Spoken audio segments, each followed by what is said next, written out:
요즘 초등학교에서 성적을 어떻게 내는지 제가 요즘은 잘 모르겠습니다만 대학에서는 A, B, C, D, F 학점으로다가 성적을 냅니다. 저희들이 옛날에 국민학교, 초등학교 다닐 때에는 수미양가로다가 성적을 냈습니다. 저는 수미양가가 무슨 뜻인지 잘 몰랐다가 최근에야 그 의미를 좀 보았습니다. 수는 빼어날 숫자로 우수하다는 의미입니다. 우는 우등생 할 때의 우자로 넉넉하다는 말입니다. 미는 아시다시피 아름다울 미자인데 좋다, 역시 잘했다 하는 뜻입니다. 우리는 수 정도만 인정하고 미 정도는 이제 공부 못하는 것으로 늘 깎아내립니다만은 사실 미도 역시 잘했다는 의미입니다. 양은 양호하다는 양인데 역시 좋다, 뜻으로 어질다, 뛰어나다 그 말입니다. 가는 꼴등이다 그 말이 아니라 가도 옳다는 뜻을 가지고 있다는 거죠. 가능하다, 충분히 가능하다 이 의미로 그렇게 매기는 것입니다. 우리 옛 선생님들이 상당히 지혜롭게 성적표에 성적을 매겼다는 생각을 했습니다. 사람들 보기 어떠하든지 간에 어떤 학생도 포기하지 아니하고 그의 삶을 무너뜨리거나 낙심하지 아니하고 아무리 밑바닥에 있는 사람도 너도 충분히 가능성이 있다 그런 의미에서 가로다가 이렇게 준 것을 보면서 참 지혜로운 그런 방식이라는 생각을 했습니다. 선생님 이렇게 참 지혜롭게 했는데 우리들은 부모들은 그냥 미양가만 맞으면 그냥 작대해 가지고 아이들 두들기기도 하고 야단치기도 했는데요. 우리가 참 잘못했구나 그런 생각을 합니다. 선생님도 학생들 아무도 포기치 아니하고 아무리 그들이 사람들 보기에 평가가 그렇게 나왔다 할지라도 너도 충분히 가능성이 있다 그렇게 하면 우리를 포기하지 아니하시는데 우리를 이 땅에 창조하셔서 내신 우리 하나님은 얼마나 우리의 삶을 포기하지 아니하시고 절망 가운데 있는 사람에게도 다시금 희망의 등불을 밝혀주시는 소망을 일으켜주시는 일을 우리 주님이 하시겠는가 그런 생각을 해보았습니다. 예수님께서 이 땅에 오셨을 때 그분은 언제나 어둠에 앉은 자들에게 빛을 안겨주시고 낭만과 좌절 속에 있는 사람들에게 소망의 등불을 다시 밝혀주셨습니다. 예수님이 공생애를 시작하자마자 그분 가는 모든 길에서 치유의 강물이 흘러넘쳤습니다. 그분의 발걸음이 닿는 모든 곳에서 병든 자들이 고침을 받고 죽은 자가 살아나고 앉은 매가 일어나며 벙어리의 혀가 풀려서 노래를 하게 되고 귀머거리의 귀가 열려서 하나님의 진리를 듣고 새로운 삶을 살게 되었습니다. 그 인생이 망가지고 무너지고 낭만과 터널에 갇힌 인생이 새로운 소망을 품고 나가게 됐습니다. 주님의 많고 많은 치유 사건 중에서 가장 많은 치유 사역은 소경의 눈을 띄워준 사건입니다. 정확히 몇 명이 기록되어 치유하시는지를 정확히 모릅니다. 성경에 기록된 것이 치유 사건이 41번인데 그 가운데 한 번은 많은 소경들을 고쳐주었다 이렇게 나오기 때문에 구체적으로 실제적으로 예수님이 소경의 눈을 몇 명 고쳤는지는 모르겠으나 예수님이 고쳐준 모든 병자 중에 가장 많은 병자가 소경이었습니다. 이것은 오늘날도 마찬가지라고 보아져요. 오늘날도 주님이 성령을 보내셔서 우리 가운데 하시는 일 중에 그 많고 많은 일 중에 가장 중요한 일이 무엇인가? 그것은 영적으로 어두워진 우리의 시력을 밝혀주시고 우리의 눈을 밝혀주셔서 새로운 밝은 눈을 가지고 그 인생을 다시 살게 하는 것, 그것이 이 시대의 성령께서 우리 안에 행하고 계시는 일입니다. 여러분, 인류는 눈이 어두워져 있었습니다. 눈이 희미해졌습니다. 눈먼 자들이었습니다. 마땅히 보아야 할 것을 보지 못하고 특별히 자기를 창조하신 하나님을 보지 못하고, 그리고 자신이 그 하나님 앞에 얼마나 허물과 부족함이 많은 사람인가를 알지 못하고, 천국과 지옥이 있음도 우리는 보지 못한 채 왔습니다. 모두가 죄로 인해 시력이 어두워졌고, 탐심으로 인해 어두워지기도 하고, 육신의 정욕으로 인해서 그 시력이 어두워지기도 하고, 염려와 걱정과 근심으로 해서 그 영적인 눈이, 마음의 눈이 어두워지기도 합니다. 그래서 이 세상에 사는 우리 인류가 너도 나도 할 것 없이 다 눈이 어두워진 상태로 이 세상을 더듬거리며 살았습니다. 엠마오의 두 제자들처럼 주님의 곁에서, 예수님이 내 곁에서 동행하고 계심을 보지 못한 채 낭망 속에서 길을 걸어가기도 하고, 발람 선지자처럼 하나님의 사자 칼을 뽑아들고 그 길은 옳은 길이 아니기 때문에 가지 못하게 함에도 불구하고 자기 앞을 하나님이 가로막고 서 있지만 그것을 보지 못한 채 가지 말아야 할 길을 그가 억지로 가고자 하는 그런 사람도 있습니다. 야곱처럼 자신을 도우러 오신 하나님을 자기를 해치러 형의 자객으로 알고서 육신의 혈육의 힘을 가지고 하나님을 대항하여 하나님을 꺾어보고자 야복강에서 씨름을 하다가 환도뼈가 위골되어지는 그런 인생들도 많습니다. 영적인 시력이 어두워졌기 때문에 일어나는 일들이거든요. 여러분, 주님은 라오디게아 교인들을 향해서 곤고한 것과 가련한 것과 가난한 것과 눈먼 것과 벌거벗은 것을 알지 못한도다. 너는 내가 부요하여 나는 부요하여 부족한 것이 없다 하지만은 내가 보기에 너는 가난하고 가련하고 눈이 멀었고 벌거벗었다. 근데 이것을 너만 모르고 있다 라고 주님이 지적하시면서 이제라도 내게서 안약을 사서 내 눈에 발라 눈을 밝게 하고 밝은 눈을 가지고 살아가라. 그것이 부활하신 주님이 라오디게아 교인들을 향해서 말씀하신 것입니다. 초대교회, 계시록에 나온 7교회의 마지막 교회인 라오디게아 교회는 현대교회 성도들의 모습을 가장 잘 묘사해 주는 거거든요. 여러분, 우리는 모두가 우리가 매우 밝은 눈을 가지고 우리가 부요하고 부족한 것이 없다고 말하지만 주님이 우리를 어떻게 보느냐가 중요하거든요. 내가 보기에 너는 가난하다, 가련하다, 영적으로 너는 눈이 멀어 있다, 영적으로 내가 벌거벗은 것을 나는 아는데 왜 너만 모르고 있느냐, 이제라도 내게 안약을 사서 발라 내 눈을 밝게 하라고 주님은 말씀하십니다. 우리 주님에게는 우리의 영적인 시력을 밝게 하는 능력이 있습니다. 그분께 나가 우리의 영적인 시력을 고침을 받고 우리의 삶의 모든 것을 밝히 보는 가운데 우리 하나님신 고귀한 삶을 사시는 여러분 되시기를 축원합니다. 그래야 하나님이 막는 길을 가지 않게 됩니다. 하나님과 야곱처럼 힘을 겨루다가 환도뼈가 위골되는 징계를 당하지 않습니다. 마리아 요셉이 예수님 모시고 예루살렘에 올라갔다가 돌아올 때에 고만 예수님이 자기 일행 중에 있는 줄로 알고 착각 가운데 빠져서 예수님이 잃어버렸습니다. 다 눈이 어두워서 그런 것이거든요. 오늘 우리 본문은 벳세다에서 소경된 자를 고쳐주신 사건입니다. 이 사건은 마가복음에만 기록되어 있는 매우 독특한 사건인데요, 주님은 이제까지 그분께 나와 긍휼과 자비를 구하는 모든 자를 고치셨습니다. 고치되 단 한 번으로, 한 번의 명령으로 일어나는 이 침상을 들고 걸어가라, 나사로야 일어나라.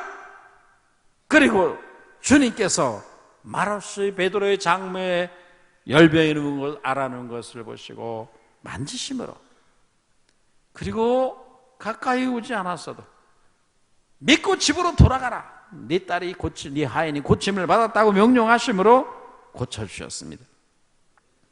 그런데 본문에서 맹인은 주님이 안수하셨지만 그 눈이 처음부터 밝게 보이지 않았습니다. 처음에는 희미했습니다. 다시 안수하시자 그제서야 밝아졌습니다. 이것은 마가복음에만 있는 기록인데 매우 중요한 의미를 담는 사건이었습니다. 먼저 벳세다 소경에 대해서 여러분 생각해 보십시오. 예수님께서 데가볼리 지방에서 떡 7개와 물고기 2마리를 가지고 4,000명을 먹였습니다. 이방인들을 향한 것이었어요. 거기서 이방인의 구주요 목자임을 나타냈습니다. 그리고 보리떡 5개 물고기 2마리를 가지고 유대인들을 먹이고 5,000명을 남기십니다.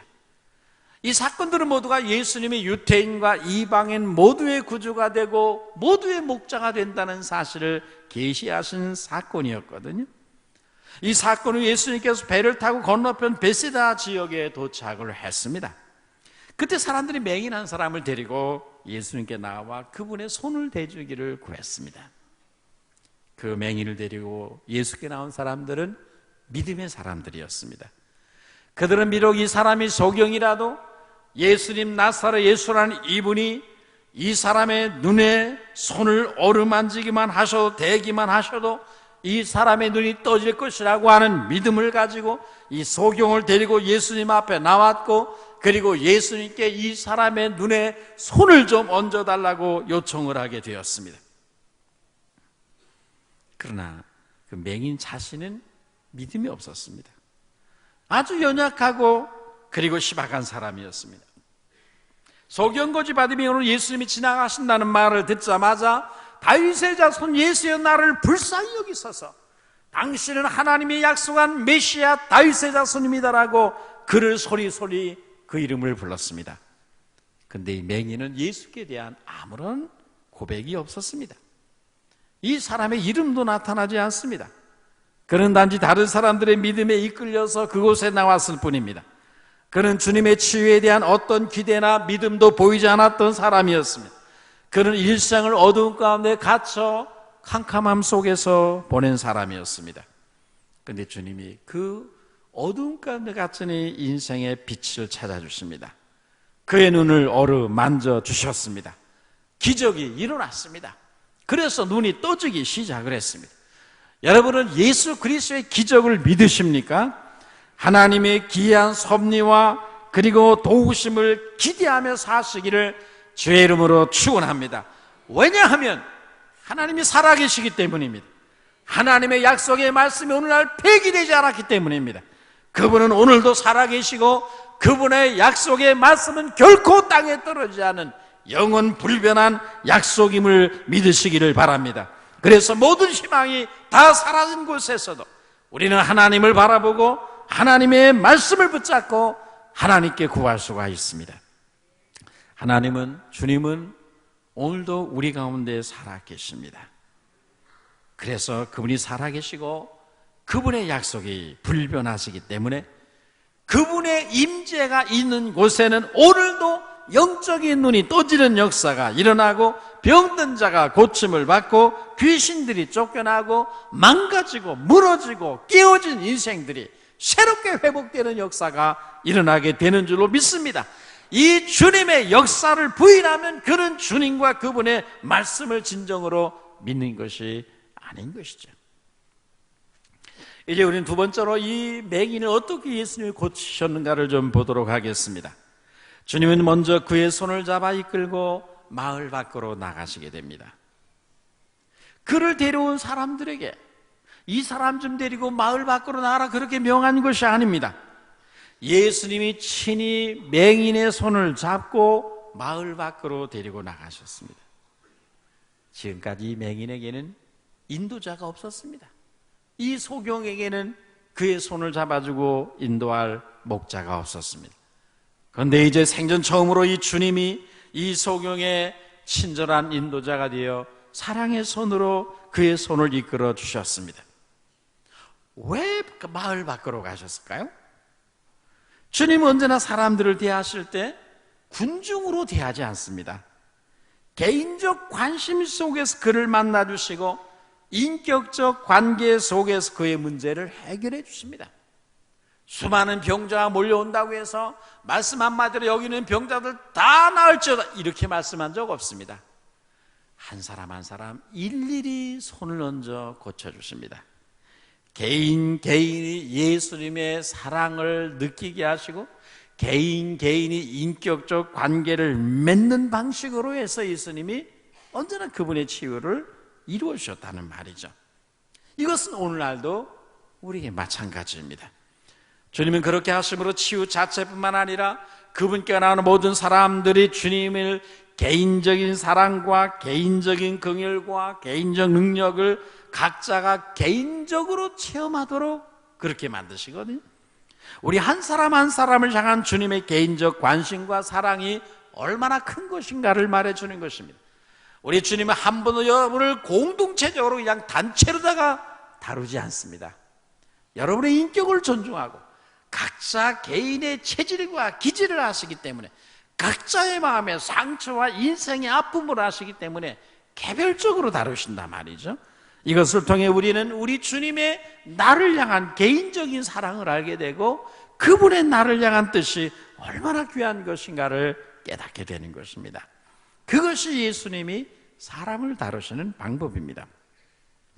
여러분, 예수님 왜 그 자리에서 직접 고치지 아니하시고 그 맹인을 마을 바깥으로 데리고 나가셨을까요? 마을 밖이 조용했기 때문일까요? 물론 그럴 수 있습니다만은 그것이 다는 아닐 것입니다.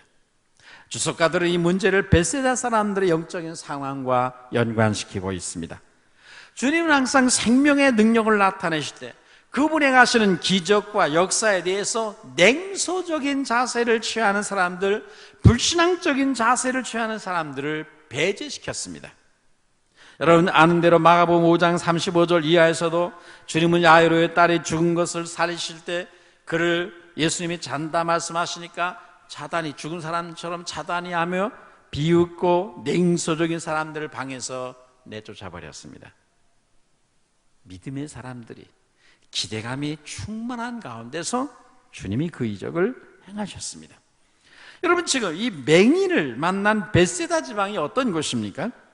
벳세다 사람들은 주님의 가장 많은 은혜와 큰 기적을 보고도 언제나 불신앙을 나타냈던 사람들입니다.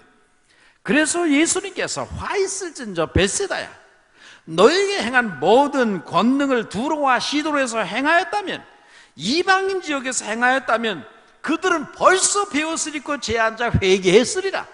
그런데 너희는 도대체 어떻게 된 것이냐? 주님은 벳세다를 정죄하셨습니다. 주님의 기적을 보고도 믿지 않고 냉소적인 자세를 취하는 그 지방에서 주님은 더 이상 그들에게 은혜를 베풀고 권능을 행할 가치가 없다고 생각을 하신 것입니다. 여러분 예수님께서 말씀하셨어요. 진주를 돼지 앞에 던지지 말라고 했습니다. 예수님께서 그분의 존귀한 진주와 같은 진리를, 놀라운 하나님의 은혜를, 그것을 늘 깔아뭉기고 짓밟아버리는 그 존귀한 영적 가치를, 진리의 빛을 알지 못하는 사람에게 그냥 막 싸구려로 던진 적은 없습니다.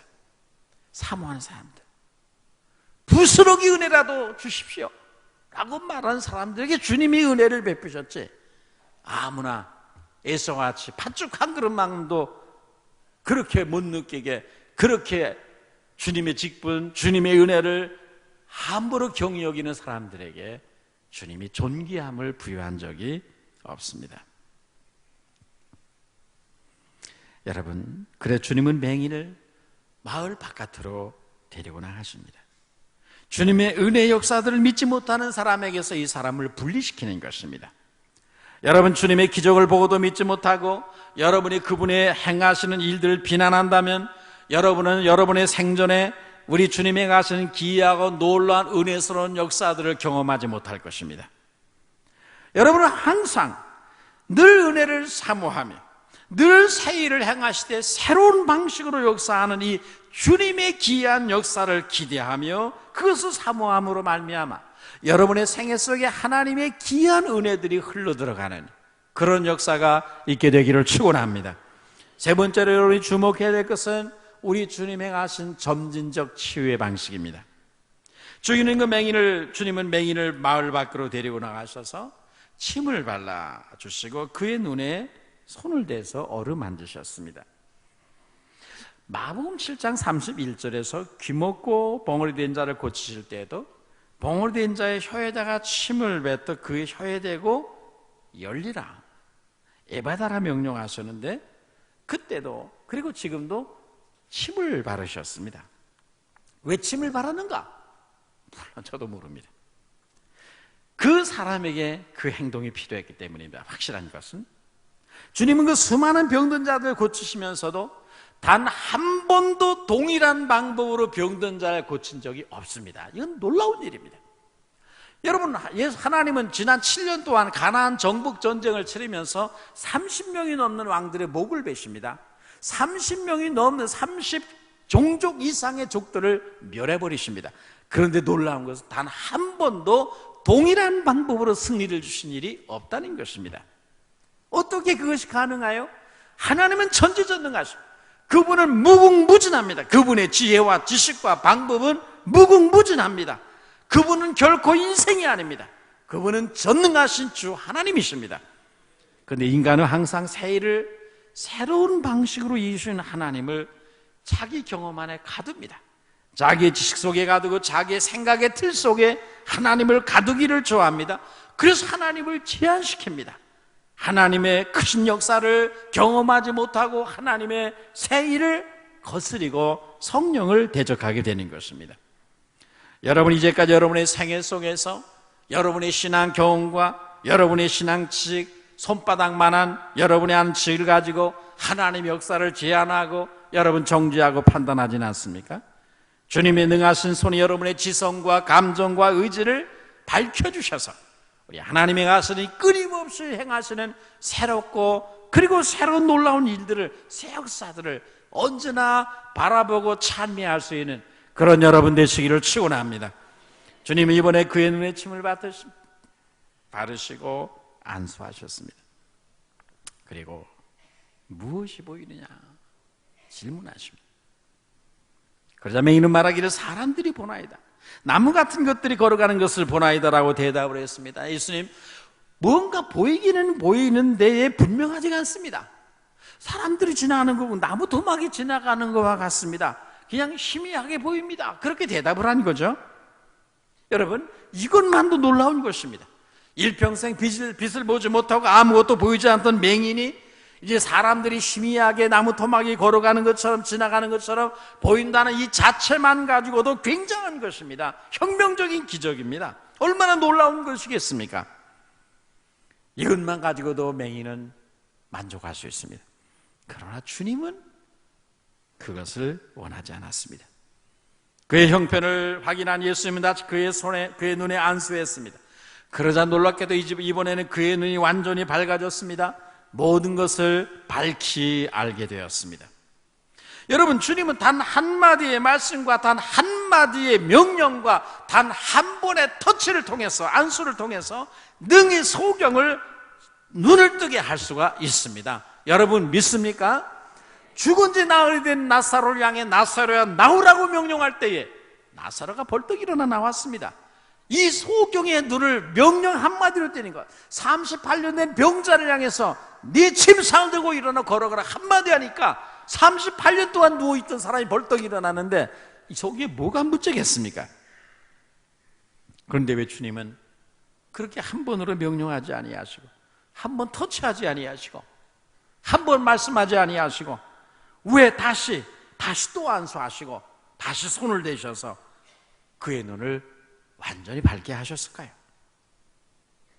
이 사건 속에는 두 가지의 영적인 교훈이 들어있습니다. 첫 번째 교훈은 우리의 영안이 어떻게 열리는가에 대한 단계를 보여주는 것입니다. 여러분의 영적인 눈을 안과 의사가 고칠 수 없습니다. 여러분의 영적인 눈은 오직 예수 그리스도께서 성령을 통해서만이 우리의 눈을 뜨게 할 수가 있습니다.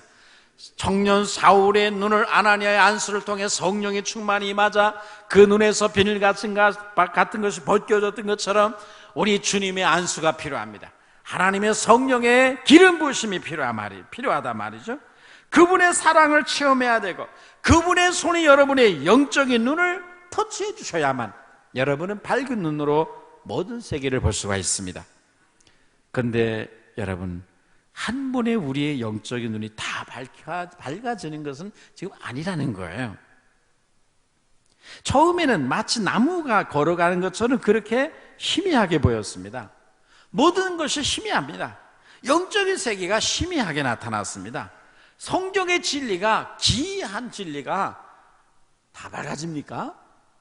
그냥 희미하게 보이기 시작합니다. 여러분의 인생의 목적, 여러분의 사명이 하루아침에 어제 예수 믿기로 결단하고 등록했더니 오늘 자고 일어나니까 여러분의 인생이 다 그냥 목적이 분명해졌습니까? 신령한 세계 지옥과 천국이 활짝 다 보입니까? 그렇게 안 된단 말이에요. 처음에는 눈이 조금 열립니다. 희미하게 열립니다. 하나님의 세계가 조금씩 열립니다. 주님의 손길이 다시 임하고 은혜의 강물이 다시 들어옴으로 말미암아 점차 우리의 눈이 열리고 여러분의 지각이 밝아지게 됩니다. 그래서 우리의 영안이 밝혀지는 것이거든요. 여러분의 눈은 지금 어떻습니까? 여러분은 지금 무엇이 보입니까? 지난주일에 등록했더니 하룻밤 자고 나니까 안 보여도 영적 세계가 활짝 다 열렸습니까? 성경 진리가 하루아침에 다 막 깨달아지기 시작합니까? 영적 세계가 지옥까지 막 분명하게 막 보입니까? 어떤 믿음의 세계가 그냥 활짝 다 열렸습니까? 물론 그럴 수 없습니다. 처음에는 누구나 다 희미합니다. 영적인 세계가 결코 다 하루아침에 열리지 않습니다. 점진적으로 열리고 예수님의 터치가 있을 때마다, 우리 주님의 임재와 임하심이 있을 때마다 점점 조금씩 밝아집니다. 그래서 우리는 무엇이 필요합니까? 이미 믿는 우리들, 이미 예수님이 한번 터치해 주신 우리들도 거듭해서 다시금 주님의 손길이 필요하단 말이에요. 다시금 우리를 어루만져 주시는, 다시금 우리의 영혼을 만져주시는, 다시금 우리에게 은혜를 부어주시는 이 주님의 손길이 저와 여러분에게도 필요한 줄로 믿습니다. 그분이 거듭해서 우리를 만져주실 때에 우리의 눈은 더 밝아질 것이고, 어제보다 성경 말씀에 귀한 것이 더 드러나게 될 것이고, 우리의 영적인 세계가 더 밝히 보이기 시작합니다. 그래서 우리에게도 날마다 새로운 터치가, 새로운 주님의 손길이 필요하다는 것입니다. 이것은 육신적인 차원에도 마찬가지입니다. 하나님의 창조 세계는 이 점진적 치유의 원리가 적용됩니다. 우리의 질병을 치유하신 우리 주님의 치유가 여러분 단번에 나타나는 것이 아닙니다. 물론 그런 경우가 있을 수도 있습니다만은 보편적이지 않다 이 말이죠. 많은 경우의 치유는 점진적입니다. 여러분, 병든 자를 안수하여 고치는 경우에서 치유가 때로 하나의 점진적인 과정을 인식하는 것은 굉장히 중요합니다. 우리는 다 그렇게 생각합니다. 한 번 안수 받으면 죽을 병도 그냥 당장 사라지고, 한 번 기도하면 그냥 죽을 병도 한 번 하나님 앞에 가 눈물로 회개했더니 하루아침에 다 망했던 회사가 벌떡 일어나게 되는 그런 기적적인 것들을 우리가 기대한단 말이죠. 근데 하나님은 언제나 그렇게 역사하진 않습니다. 한 번의 기도와 한 번의 만짐이 아닌 계속적인 기도와 계속적인 터치와 계속적인 하나님의 은혜의 샘이 우리의 영혼 속에, 심령 속에 부어 들어오는 것이, 그것이 우리에게는 비교할 수 없이 더 큰 축복이라는 사실을 여러분 기억해야 됩니다. 이것이 매우 중요합니다. 여러분, 병의 치유와 관련해서 사람들이 이해하지 못하는 부분은, 왜 어떤 사람은 치유를 받는데 나는 치유가 안 되냐 이거예요. 왜 어떤 사람은 하나님이 고쳐주셨는데 나는 왜 고쳐주지 않느냐. 그래서 낙심하기도 합니다. 그럼에도 불구하고 여러분, 저는 하나님 오늘날도 우리의 질병을 치유하심을 믿습니다. 그분은 어제나 오늘이나 영원토록 동일하신 분입니다. 육체를 치유할 뿐만 아니라 우리의 영적인 치유, 모든 종류의 치유를 다 믿습니다. 주님 오늘도 살아계시기 때문입니다. 그분의 말씀은 결코 폐기된 것이 아니기 때문입니다.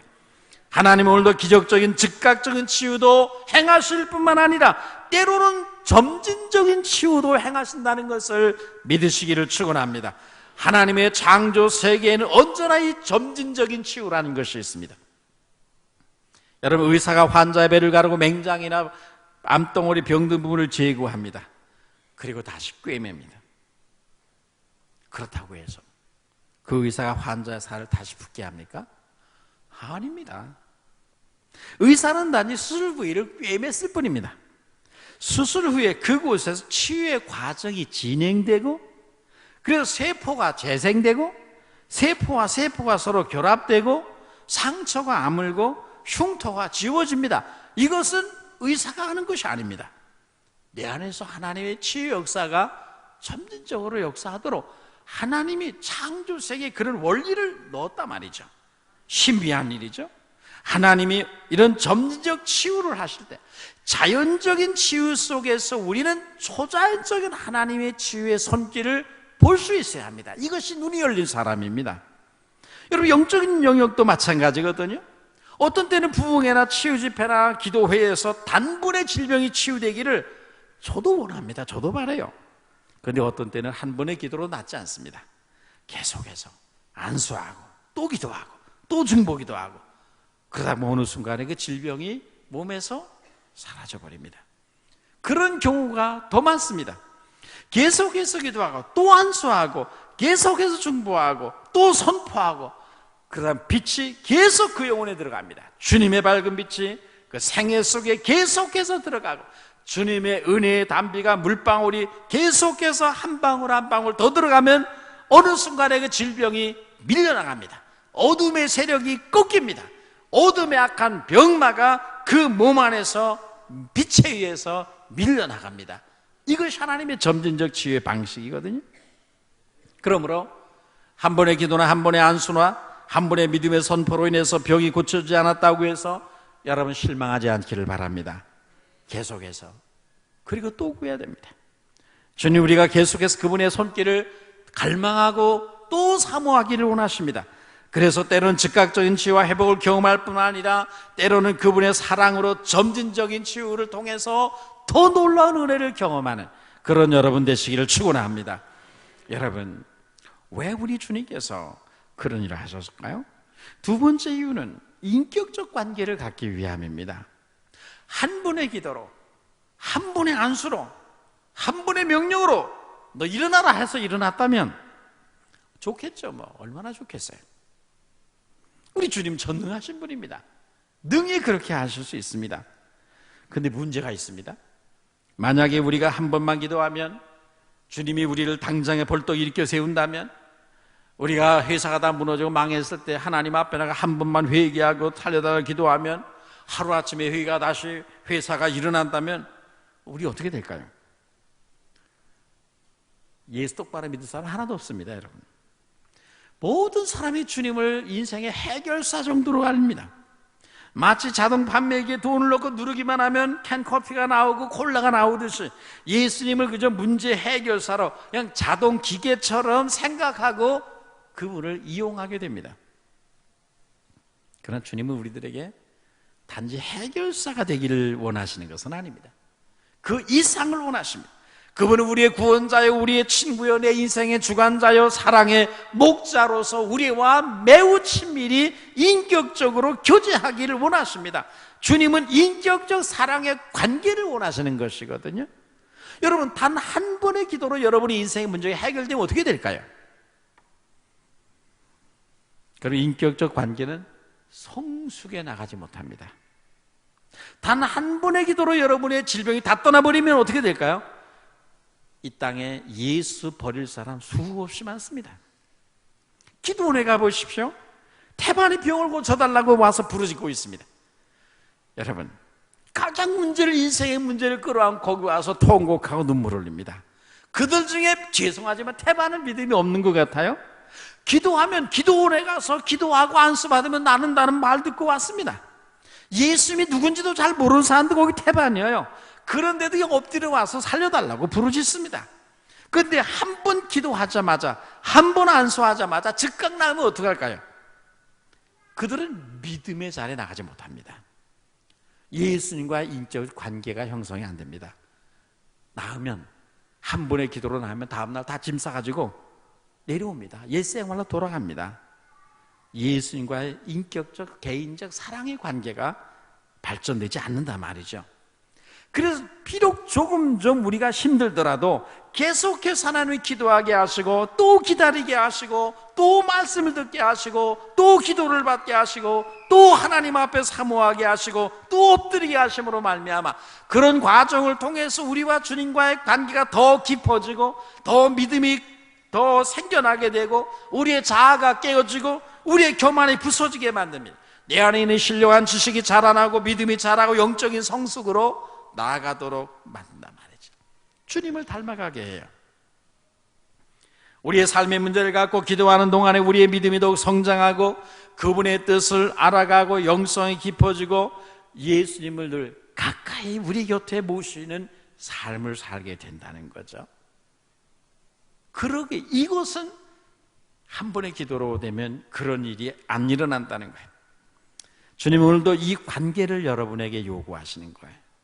그래서 모든 것이 하루아침에 해결되지 않는 것도 주님이 능력이 부족하거나 여러분을 사랑하지 않기 때문이 아니라 우리 주님이 오히려 사랑 때문임을 기억하고 그 일 때문에 오히려 하나님 앞에 감사를 드림으로 믿음을 보여주시는 그런 여러분 되시기를 축원합니다. 마지막 네 번째로 다시 한번 여러분에게 질문하고자 합니다. 너는 무엇이 보이느냐는 것입니다. 이 맹자의 치유, 소경의 치유 과정에서, 맹인의 치유 과정에서 예수님이 소경된 자에게 던졌던 중대한 질문입니다. 너는 무엇이 보이느냐? 오늘의 설교 제목인데요. 주님은 오늘 여러분에게 이 질문을 던지고 계십니다. 본문의 사건을 성경에 기록한 이유는 주님은 맹인의 눈을 뜨게 하는 이 사건을 지켜보는, 읽어보는 우리들의 영적인 눈도 어두워지고 흐려져 있다는 것을 안타까워하시는 거예요. 그래서 그런 우리들, 자신이 소경되고 자신의 영적인 눈이 흐려지고 어두워진 것도 모른 채 나는 부여야 부족한 것이 없다고 자랑하는 우리들을 향해서 주님은 이 사건을 통해 질문하시는 거거든요. 너는 무엇이 보이느냐? 지금 내 눈에는 내가 밝게 보이는가? 너의 진정한 모습이 보이는가? 내 인생의 목적과 비전이 너 밝게 보이는가? 라는 질문을 여러분이 하시는 거예요. 여러분의 대답은 무엇입니까? 나의 창조자요, 내 인생에서 가장 중요한 주님이 우리의 눈에는 밝게 보이는가? 그분의 영광 앞에 우리 자신이 얼마나 허물지고 죄악된 인생인가를 우리는 밝게 보고 있는가? 그런 우리들에게 주님이 이 큰 은혜 주시고 자녀 삼으신 이 목적이 무엇인가? 우리가 무엇을 위해 이제부터 살아야 할 것인가? 여러분의 인생의 사명과 비전이 여러분의 눈에는 밝게 보이는가? 예수님 이 질문을 하고 계십니다. 여러분이 우리 눈에 밝아지지 않으면 예수님을 끝까지 따라가지 못합니다. 마가복음의 중심은 마가복음 7장 27절부터 10장까지입니다. 마가복음 7장 27절에서 벙어리 되고 눈먼자를 고친 사건으로부터 10장까지 마가복음의 무대는 길입니다. 길. 무슨 말이냐면 십자가를 지시기 위해 예루살렘으로 올라가시는 마지막 길에서 되어진 일들이 마가복음 7장 27절에서 10장까지란 말이죠. 이게 이제 마가복음의 핵심 부분이거든요. 근데 이 안에 이 길에서 일어난 사건들을 성령의 감동으로 마가가 기록할 때 그 구조가 매우 흥미롭습니다. 십자가를 지기 위해 예루살렘으로 올라가는 출발점에서 예수님은 벳세다 맹인을 고쳐주십니다. 그리고 마지막 길에서 10장 마지막 부분에서 다시 소경 바디메오의 눈을 띄워주십니다. 갈보리 십자가를 지러 가는 고난의 길의 시작과 마지막 끝에서 소경의 눈을 밝게 해주셨다는 것은 무엇을 의미하는 것일까? 이제 고난의 길을 가시는, 십자가 길을 가시는 주님의 뒤를 제자로서 따라가려면 영적인 눈이 밝아야지만 가능하다는 것을 말해주는 거예요. 우리의 영적인 눈이 밝아야 고난의 언덕까지 주님을 여러분은 따라갈 수 있습니다. 지금까지는 따라왔다 할지라도, 지금까지는 여러분이 예수 믿는다고 말해왔다 할지라도 이제 그분 앞에 우리의 영적인 시력이 밝아지지 아니하면 고난의 길, 십자가의 길은 못 따라갑니다. 그래서 여기서 우리 주님이 이 두 가지 사건을 통해서 예수님의 십자가를 그 고난의 길을 가려면 너의 눈이 밝아져야 된다라는 것을 우리에게 던지는 거죠. 여러분, 말씀을 마치겠습니다. 마가복음 10장 52절에 보면 소경 바디메오는 주님의 사랑의 손길로 눈을 떴습니다. 그리고 밝은 눈을 가지고 모든 것을 밝히 보며 주님을 길에서 따르리라고 했습니다. 이 길이 뭐냐는 거예요. 이 길이 길에서 따랐다는데, 아까 말씀드린 대로 이제 마지막 예루살렘에 올라가 골고다의 십자가에서 달려 죽기 위해 가시는 길이거든요. 소경 거지 바디메오는 주님에 의해서 눈을 뜨게 되자 예수님이 십자가를 지는 이 고난의 길, 예수님의 길에서 그를 따랐다는 것. 여러분 어떻습니까? 성도 여러분, 우리는 지금 어떤 눈을 가지고 예수님을 따르고 있나요? 밝은 눈을 뜨고 예수님을 따라가십니까? 어두운 눈으로 더듬거리며 따라가고 있습니까? 우리 모두가 예수님에 의해서 밝은 눈을 얻고 밝은 눈을 가지고 주님이 가신 길을 따라가는 예수의 제자의 길을 걷는 여러분 되시기를 축원합니다. 주님은 이 소경을 고쳐주시면서 집으로 가고 마을에 들어가지 말라, 그렇게 마지막으로 당부하십니다. 왜 마을로 들어가지 말라고 할까요? 마을에 들어가서 전도 좀 해라, 그렇게 하지 아니하시고 왜 마을로 가지 말라고 할까요? 기적을 보고도 믿지 못하는 사람들, 주님이 행하는 기적을 냉소적으로 비난하는 사람들이 가득한 마을, 불신앙의 분위기가 팽배한 곳으로 들어가지 말라, 그렇게 예수님이 당부하는 거거든요. 주님의 주신 밝은 눈으로 하나님이 열어주시는 세계를 밝히 보며 어두움으로 냉소적인 비난하는 사람들 속에 들어가서 괜히 눈 다시 어두워지지 말고 예수님이 가시는 십자가 길, 골고다 언덕까지 따라가는 그런 여러분 되시기를 주의 이름으로 축원합니다. 거룩하신 하나님 아버지, 은혜를 감사합니다. 우리가 이 땅에서 주님에 의해서 우리의 눈이 밝아졌다 하지만 세상의 죄와 우리의 정욕과 우리의 탐심과 그리고 우리의 여러 가지 염려, 근심, 걱정들이 우리의 마음의 눈을 어둡게 하고 영적인 시력을 희미하게 어둡게 할 때가 너무나 많이 있습니다. 우리 주님의 뒤를 따라가는 우리들이 분명하게 예수님 따라가지 못하고 우리의 눈이 어두워 가지 말아야 할 길을 걸어갈 때도 있고 더듬거릴 때도 많이 있고 예수님과 이겨보겠다고 씨름을 할 때도 많이 있습니다. 우리의 허물과 죄악들을 용서하시고 이 시간 예수님께서 우리의 눈을 밝혀주시고 밝은 눈을 주셔서 우리가 주님 가신 길을 기쁨으로 따라갈 수 있도록 하나님 축복하여 주시옵소서. 이 시간 이 자리의 모든 성도들의 눈을 예수님이 어루만져 주시고 우리 주님의 인자와 자비의 손길로 어루만져 주셔서 우리의 눈을 치유하시되 밝은 눈으로 고쳐 주시옵소서. 하나님의 영광을 보고 우리 자신의 연약함을 보고 허물진 우리에게 베푸신 은혜가 얼마나 큰 것인가를 보고 왜 이 은혜를 우리에게 주셨는가를 알고 우리 인생의 비전과 사명을 향해서 나아가는 저희들 되게 하여 주시옵소서. 예수님의 이름으로 기도하옵나이다. 아멘.